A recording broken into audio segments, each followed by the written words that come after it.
I was going to start either a test prep business because I was good at that, for like SATs or whatever, because there's really good margins in that business. A frozen yogurt store, because those were like blowing up like 10 years ago. What year was this? 2012 was when I was looking at it. Right? Yeah. So I was the exact these are same. hot. For me, I wanted to open up a froyo store. I think it was 2013 or 2014. Yeah. We could talk about that a little later. I know a lot about the yogurt business. Disaster. Oh, it's like, bad. Like cost per ounce, like percentage of people who do toppings versus not, like there's a lot in it. But it was that, and then the third was just like do something I'm passionate about. Like I like fitness. Like maybe I'll do something there. And I didn't have enough money for the yogurt store, so that one was out. I had enough money for the test prep, and I did a bunch of work for it, and I was going to like partner with somebody for it. And then that kind of fell through. So it kind of like left this weird like taste in my mouth. So I was like, I guess I'll just do the gym thing. And so I knew from the consulting world that like the best way to learn is to consult with experts. Like that's how you rapidly like learn new subjects for like, I don't know anything about defense, like about satellite mixes and stuff, but like you interview 100 people who are experts in it, and like you get a pretty good idea pretty fast. And so I was like, okay, I don't know anything about the gym business, so I'll just email a bunch of gym owners and see if they'll just like let me work for free. And one guy got back to me. I emailed like 40 gyms, and he was like, yeah, come on out, you can work for free. So I was like, all right, awesome. So I left I like sold my condo, sold all my stuff, packed my car, and I drove straight to California from Baltimore, which is where I was. Showed up at this guy's doorstep, and he was like, this is really creepy. I was not really actually expecting you to do this. I was like, what do you want me to do? And he's like, I don't know. Like, I have stuff to do. You can hang out here for a little bit. And he's like, where are you staying? And I was like, I don't know. I just got here. I just drove to your gym from my house in Baltimore. And he was like, so you have nowhere to stay? And I was like, no, I figured out later. Wait, where was this located? In California. So you drove from Baltimore to California? Yeah, it was 36 hours. I packed food. But you didn't do it. You slept though, right? Like you didn't do it. Yeah, I slept, but I didn't stop for food or asking the important questions. I'm amazed. 36 hours, and he was surprised you even did it. Yeah. You didn't call him while you were driving, like on the way, like, hey man, just letting you know, I'm on the way. I mean, we talked once, and I was like, all right, I'll be there. And then, I mean, I'm sure people say that kind of stuff all the time. You would think that like, hey, I'm on my way. I'll be there at like this time. I didn't even have his phone number. What? I think You just showed up at his house? I showed up at his gym. Wait, at his gym. Yeah. So if you didn't have his number, how did you correspond? So we email. So I opted in, and then he emailed me, and then we did have a call, but I don't think it was his cell phone, because I think there was like a business phone. It was like however many years ago. Mm-hmm. So anyways, What did your parents think of that, by the way? Your parents were probably telling you, do not do this. Wildly against all of this. Yeah. Like, because they wanted you to go into something more like academic. They're right? like, just they're like, you aced the GMAT. Yeah. Like you can get into business school, and then you can go continue on the path, you know? And I mean, basically what I figured out was that the amount of money that I wanted to make, no job would pay me, with the exception of investment banking and management consulting. So you can make 5, 10, 20 million a year as an investment banker, or in private equity, or as a management consultant. Like you can do that. But the path to getting there, the traditional way, you pretty much give 20 years and then you start making that. And I was like, well, I don't want to give up my youth to have money later that I won't have like the youth or energy to spend. So that was kind of the thought process, was like, I'm guaranteed to not get what I want this way, and I have a chance of getting what I want this way. So I decided to go that way. And that was it was like the risk adjusted return was, I have 100% guarantee that I'm not going to get what I want here, even though like people will think it's good. Which is kind of a interesting side note, is that like every one of the big advancements that I've had in my life, and I've like marked all of them, like I added a 0 to my income, like per month. And each time it was by giving up something that everyone else told me was really good to have something that was better. But it's like the one that you have, and giving it up for something that you do not know exists yet, but you believe can exist. And I think that's the hardest like jump in life, like those jumps. It's like, I had a really good job, and I was going to start a business. It's like, but you have this thing that everybody will give you status for, but I want to do this. And then like I scaled that up to 6 locations, you know, fast forward 3 years, and wait, let's hear more about you're skipping too much. Okay, no, you show up at this guy's gym and it's weird. Then what happens? Yeah, so he was actually really cool about it, and I always remember this. He actually just died last year from COVID, but no way. Yeah, it was really sad for a lot of reasons, because he was also like incredibly jacked. He's Persian like me, like really into the business scene. Was a pretty big influencer. So there's a lot of like similarities, and he had like a sort of father-son dynamic, you know what I mean? And so anyways, he was like, well, dude, if you don't have anywhere to stay, you can stay at my place tonight. And I was like, oh, thanks. And so I went to his place, and I stayed there for that night, and his like wife made me food or whatever. And I was like, this is nice. Like, California's great.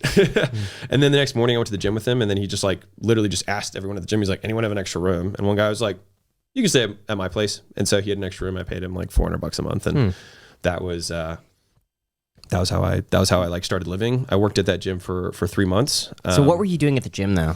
So he said, you can be my apprentice. And so, I mean, I think he recognized that I was like relatively intelligent and hardworking. And so he was like, just learn everything that I do so that I don't have to do it and you can do it. And I was like, okay, cool. Like, and so like I was with him from 4 a.m. until 4 p.m. every day. Cause so like my early mornings kind of started with him cause he was like, be at the gym at 4. And I was like, okay, got it. You know, cause in the consulting world, I was at the office at 10. So it was like a big difference.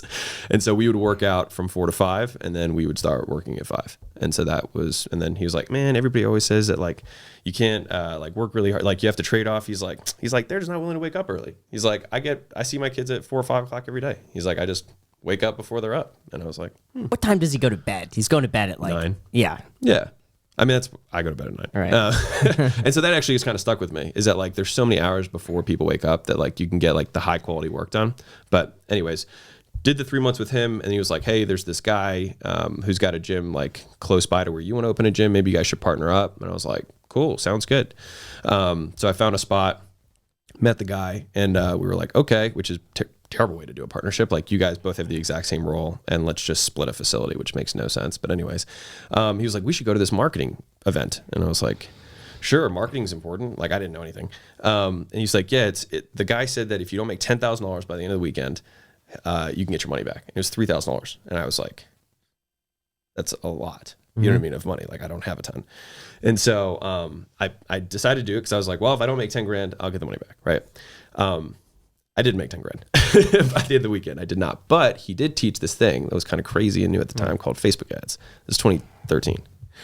And so, learned enough to understand that there was like something here, went back to Sam's gym, which is the guy who... Hold up. Did you get your money back? I didn't. No, I didn't ask for it, but I learned enough. Okay. So you didn't make the amount of money that they I didn't promised. make anything. I didn't make anything. You made no money with your how Facebook did they ads? promise we'll give you the money back and you didn't get the money back? Yeah. He said you can ask for it. It's just like I wasn't. How much was willing it? to ask for it. It was $3,000. He said if you don't make 10 grand by the end of the weekend, you can ask for your money back. How are people making 10 grand by the end of the weekend? I take it they're setting up a Facebook, like a Shopify store, running Facebook ads. It would be like lead ads to a call, then you sell them something. Got it. Yeah, I mean, so like, and I was the only guy there who didn't have a business. So like from a selection standpoint, I shouldn't have been selected to attend. So it was like a tiny little workshop of like 10 dudes who all owned gyms. And so they had businesses that they could like sell people into. Oh, I didn't have anything. I was like, what am I supposed to sell? But I understood. He had like, this is how you build landing pages, this is how you build ads. And I was like, just trying to like understand it. And I didn't, but like I got enough of it to go back to Sam and be like, we should run Facebook ads. And he was like, doesn't work. It's like, I tried it once. It's not for us. And I was like, well, give me a budget. I'll figure it out. And so I ran ads at his gym and we killed it. And so I was like, okay, awesome. Like I'm going to do this at the gym that I'm now starting with this partner. And the night before the lease was supposed to get signed, the partner couldn't come up with half the money to do the gym. And so the night before I ended up assuming the entire gym. How much did that cost? So it was supposed to be we're going to put 25 grand in. And I had 60. And so it went from me having like some padding to no padding. So it was 50 grand and I had 60. And so I had like $10,000 left, which is enough for 2 months rent at that gym. So I stopped living at the place in Chino and started sleeping at the gym because I couldn't afford 2 rents.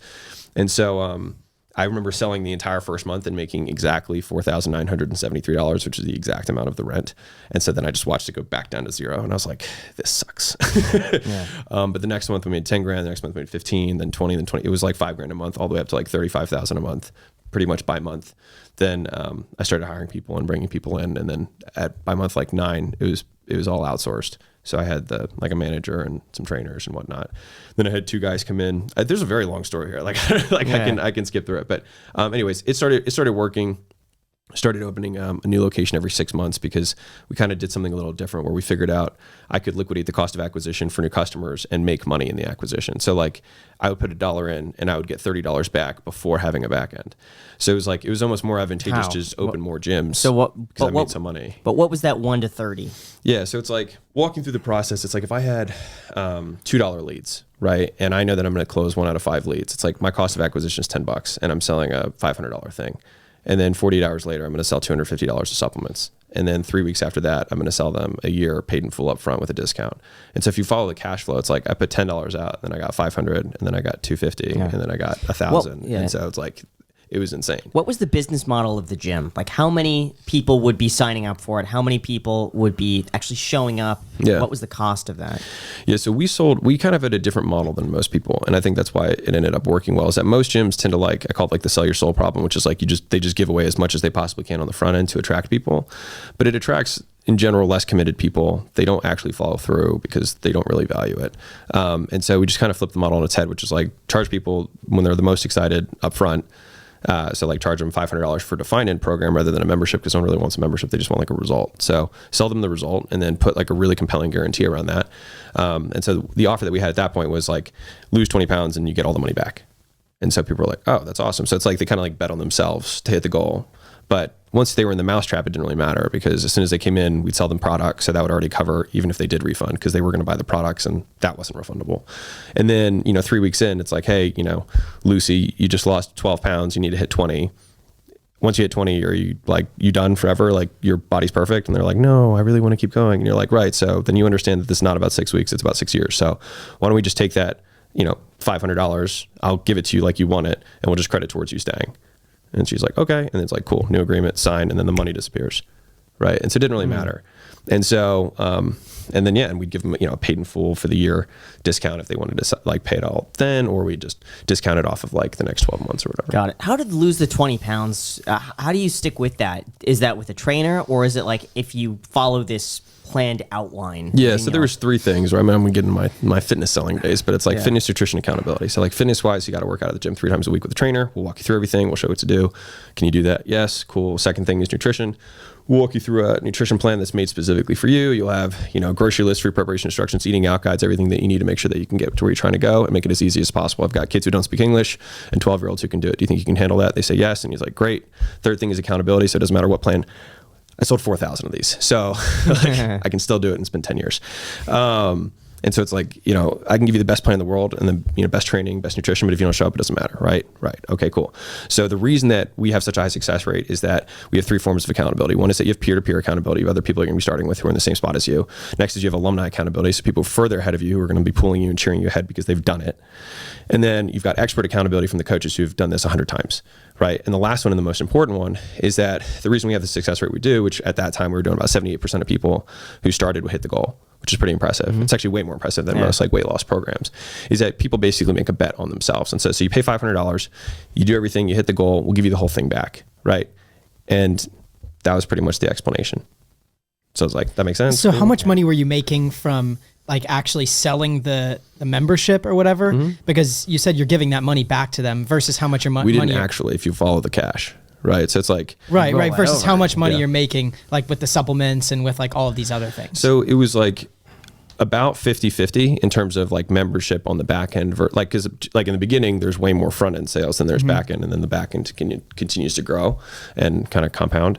But yeah, it was like about 50-50 between front end and back end in terms of like cash flow. Got it. Because I know with a lot of gyms, don't they try to get a lot of people in around New Year's just expecting that 80% of people are never going to show up? It depends on the type of gym. So gyms kind of exist on a continuum. On this side, you've got like what I call facility leasage gyms, which are like, Anytime Fitness, Planet Fitness. Like they just, the business model is based on 92% of people not showing up. Like it couldn't work because if 100% of people actually showed up, they would have to charge $200 to $300 a month because there wouldn't be space. Okay. So once you've started expanding these gyms, why not just continue on that? It was a great question. Yeah. So I had 6, and I had my next 4 locations. So I was going to get to 10. I had United Fitness. It was going to be like America's gym. I was like very motivated to do it. And I joined an internet marketing mastermind, which was like a ClickFunnels mastermind by Russell Brunson. This is like 6 years ago or 7 years ago.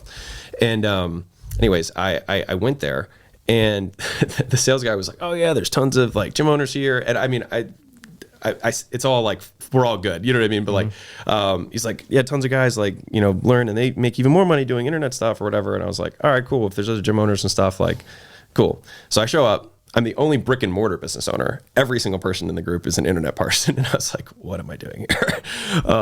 And I think at the time it was like $25,000. So like I had more money at this time, but it was still a significant chunk of change.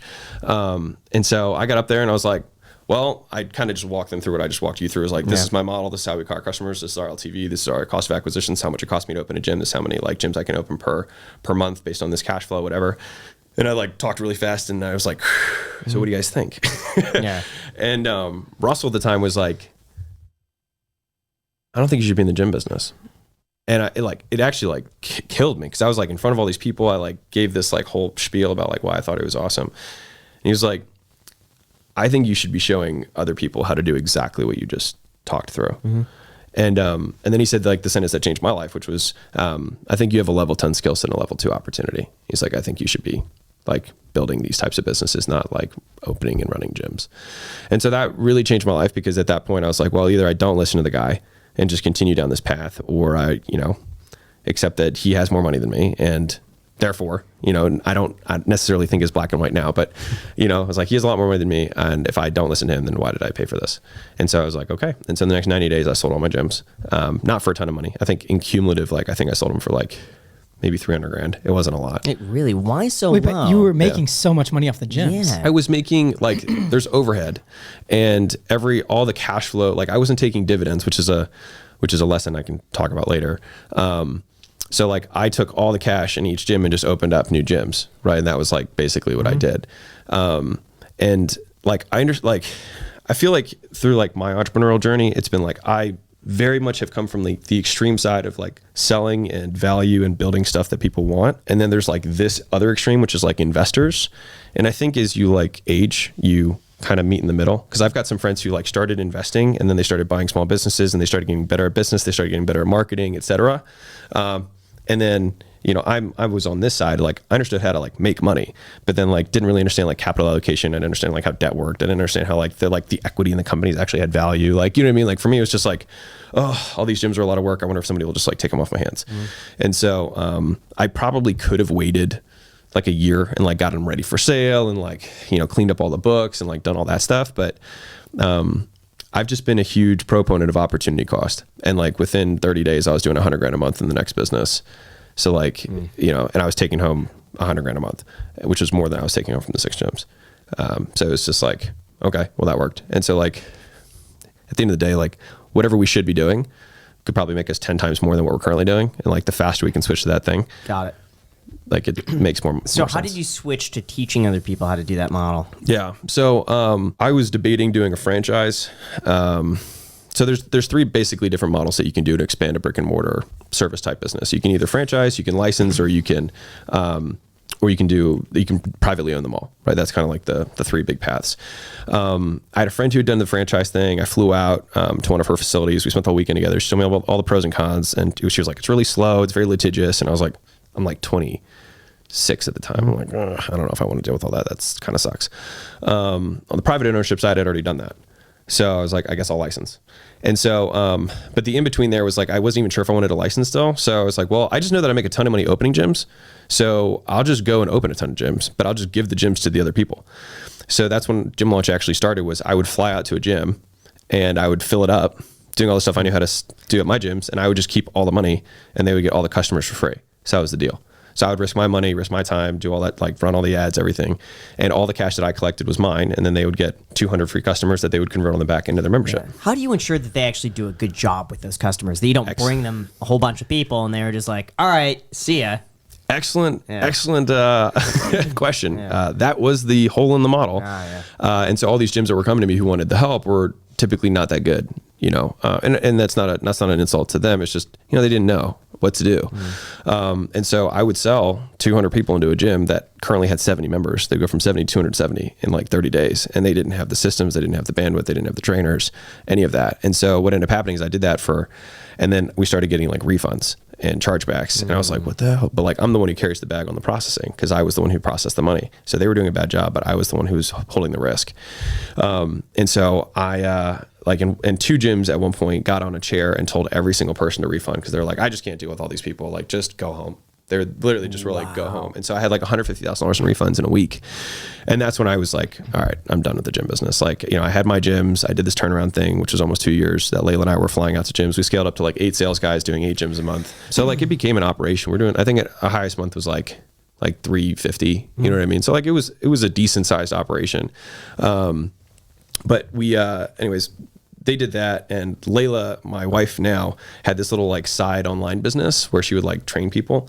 And so I was like, you know what, screw this. Why don't we make you the front person? I'll be behind the scenes, and we'll just take the 8 sales guys and we'll just sell fitness direct and not do the gym thing anymore. And so that actually started to work. And so we started doing $1,000 a day within like 14 days. And so I was like, we take the 8 guys, we'll do 8,000 a day. Like this could work. How do you build these businesses so fast? Every single business you've told me so far, it's like, all right, in 1 week, we're like doing 300 grand a year. You know, it's like. So, I mean, acquisition.com, the reason it's called that is like, acquisition has never been the bottleneck in any business I've ever had. Like we know how to get customers. And so like we knew how to market and sell. And so we knew how to do that. And so that's what we did. So we knew how to run ads. We knew how to get on the phone and talk to people who didn't know us and get them to give us their money. And so that's what we did. And then what ended up happening, this was like the craziest thing of my life, is that I had 8 gyms that were supposed to launch the next month. And this thing started working, like the fitness thing. So I called up the first gym and was like, hey man, like changing model, like I'm not flying out, you know, and they didn't pay for me to do this. They basically just reserved a date and I would fly out, or one of our team, you know, would fly out, we'd launch the ads and we'd sell. I was like, sorry, man, not going to happen. He's like, dude, I just refinanced my house. I maxed out on my credit cards, like just to make this gym work. I've been doing this for 3 years. Like you launched my buddy's gym and he's like totally pumped and his gym's packed. It's like, you have to do this. And I was like, all right, man, I'm not flying out. Like, I'm not going to do what I did. I was like, but I can show you how to do it. Call it my getting out of the gym business, like sell my secret sale. He was like, well, how much? And I was like, and I remember thinking like the highest number I could possibly imagine, which was at the time, $6,000. Like that was like the highest number I could, just to show you where I was. And he was like, done. And I just remember like staring at the phone and being like, holy shit, $6,000. Like hot damn. And so I, called the next guy, had the exact same conversation. He was like, how much? And I was like, $8,000. And he was like, okay. And I called the next 6 guys and we did like $60,000 in sales in that day, just selling like my entire like system of how I would fill the gyms up and all that stuff. And I was like, holy shit. And I looked at Layla, I was like, I think we're still in the gym business. I was like, I think we're just doing it wrong. And so then I called back all the 30, 40 gyms that we'd already done the turnarounds for. And I was like, remember how I filled your gym up? They were like, yeah. I was like, remember how I made all that money and you didn't? And they were like, yeah, f you for that. And then I was like, want me to show you how I did it? And they were like, really? And I was like, yeah. They were like, done. Because they'd seen how much money I'd taken out of their gym. Right. And so like overnight, I'd sold we did like 300 and like we again did like 300 grand. But this time there was no operational drag because it was just like the same, like the cost of making the thing once versus selling it 100 times was the same. And that was when I basically understood the value of having leverage.